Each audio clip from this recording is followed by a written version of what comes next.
Hi friends, आप सबका बहुत बहुत स्वागत है रैंक मंत्रा में। फ्रेंड्स, प्राथमिक शिक्षकों की नियुक्ति को लेकर बहाली को लेकर एक बहुत बड़ा अपडेट सामने आया हुआ है।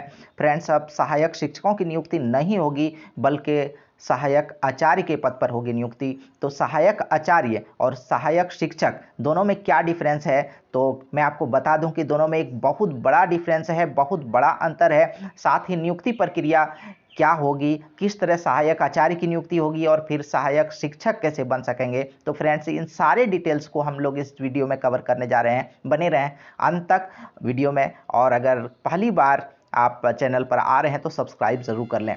तो फ्रेंड्स, आइए देखते हैं। राज्य गठन के बाद पहली बार प्राथमिक स्कूलों में सृजित हो रहे हैं शिक्षकों के पद। प्राथमिक शिक्षक के अब होंगे 3 कैडर। तो प्राथमिक शिक्षक के तौर पर अब 3 कैडर होने जा रहे हैं। पहले सहायक आचार्य पद पर होगी नियुक्ति। तो यहाँ पर ये इंपॉर्टेंट बात है कि सहायक आचार्य के पद पर सीधी नियुक्ति होगी और सहायक शिक्षक के पद पर सीधी नियुक्ति नहीं होगी, बल्कि प्रोन्नति के बाद बनेंगे सहायक शिक्षक। शिक्षकों का नया पद सहायक आचार्य के नाम से जाना जाएगा। जो नए शिक्षक बहाल किए जाएंगे झारखंड में, वो सहायक आचार्य के नाम से जाने जाएंगे। अब सहायक आचार्य और सहायक शिक्षक के कुल 94,000 पद होंगे। आइए फ्रेंड्स, देखते हैं डिटेल्स में। राज्य में प्राथमिक व मध्य विद्यालय में अब 3 कैडर के शिक्षक होंगे। प्राथमिक व मध्य विद्यालय में अब तक पारा शिक्षक, जिसे अब सहायक अध्यापक कहा जाता है, और सहायक शिक्षक कार्यरत थे। शिक्षा विभाग द्वारा अब नया पद सृजित किया गया है। 2 कैडर पहले से कार्यरत थे, पारा शिक्षक जिसको सहायक अध्यापक कहा गया और सहायक शिक्षक, और एक तीसरा जो कैडर नया कैडर आ रहा है वो सहायक आचार्य का होगा। सहायक आचार्य व सहायक शिक्षक 3 कैडर और सहायक अध्यापक विद्यालय में 3 कैडर होंगे। सीधी नियुक्ति सहायक आचार्य के पद पर होगी। नियमावली बनकर तैयार हो चुका है। बहुत इंपॉर्टेंट बात है यहाँ पर कि नियमावली जो सहायक आचार्य के पद पर जो नियुक्ति होनी है, तो उसके लिए नियमावली बन के तैयार है। राज्य में सहायक आचार्य के 60,000 पद सृजित किए जाएंगे। इसकी प्रक्रिया शुरू कर दी गई है। सहायक आचार्य के पद पर नियुक्ति के लिए नियमावली भी तैयार कर ली गई है। फ्रेंड्स, नियमावली बनकर तैयार है। सहायक आचार्य के पद पर नियुक्त होने वाले शिक्षकों को 5,200 से 20,200 का वेतनमान देने की तैयारी है। झारखंड शिक्षक पात्रता परीक्षा सफल अभ्यर्थी जिन्होंने JTET पास किया है, उसकी नियुक्ति होनी है सहायक आचार्य के पद पर। वेतनमान को यहाँ पर जो है घटाया गया है, 5,200 से 20,200 वेतनमान होगा। और साथ ही जो JTET पास अभ्यर्थी हैं उनकी नियुक्ति हो सकेगी सहायक आचार्य के पद पर। स्कूलों में पहले से 64,134 पद हैं सृजित।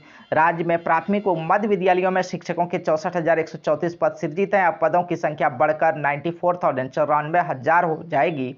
पूर्व में सृजित 64,000 पद में से लगभग 30,000 पद सहायक आचार्य के पद में शामिल किए गए हैं।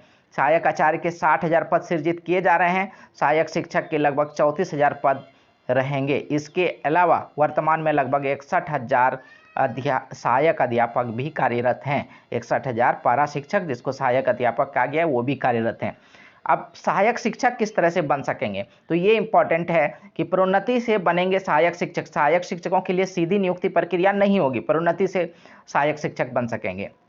सहायक आचार्य 10 वर्ष की तो सेवा जो है 10 वर्ष की कम से कम पूरी करने के बाद 10 वर्ष पूरी करने के बाद सहायक शिक्षक के पद पर प्रोन्नत किए जाएंगे।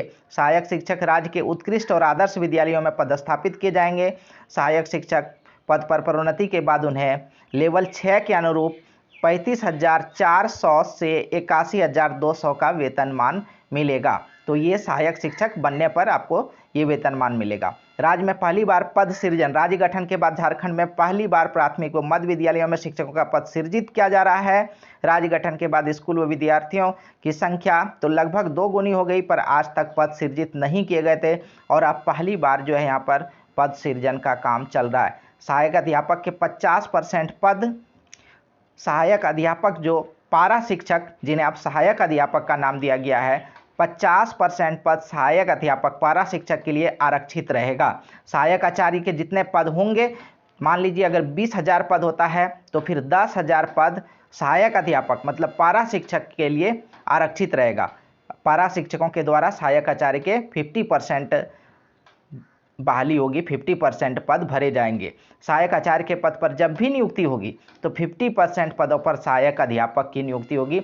सहायक अध्यापक, पारा शिक्षक वो सहायक आचार्य बन सकेंगे। 50% उसके लिए आरक्षित होगा। आरटीई के अनुरूप चाहिए 71,000 पद। राज्य में वर्ष 2011 में शिक्षा का अधिकार अधिनियम लागू है। शिक्षा का अधिकार अधिनियम के प्रावधान के अनुरूप राज्य के प्राथमिक व मध्य विद्यालयों में लगभग 71,000 और शिक्षकों की आवश्यकता है। पहली बार शिक्षा का अधिकार अधिनियम के अनुरूप पद सृजित हो रहा है। दर्जन भर राज्यों का अध्ययन, यहाँ पर ये इंपॉर्टेंट बात है कि ये सारा मॉडल लाने के लिए कई दूसरे राज्यों का मॉडल जो है अध्ययन किया गया है और फिर यहाँ पर लागू किया जा रहा है। तो फ्रेंड्स, क्या है आप सबकी प्रतिक्रिया? जो भी शिक्षक अभ्यर्थी हैं वो इस तरह की जो व्यवस्था बन रही है, अकॉर्डिंग टू मी यहाँ पर 50% जो है आरक्षित कर दिए गए। जो नए शिक्षक अभ्यर्थी हैं उन्हें मौका नहीं मिल पाएगा और साथ ही वेतनमान को लेकर ये कई मुश्किलें हैं जो मेरी नज़र में है। आपकी इस पर राय क्या है, ज़रूर कमेंट बॉक्स में लिखें। फ्रेंड्स, इसी तरह के अपडेट्स पाने के लिए बने रहें रैंकर्स मंत्रा के साथ, जुड़े रहें रैंकर्स मंत्रा के साथ। धन्यवाद। जय हिंद।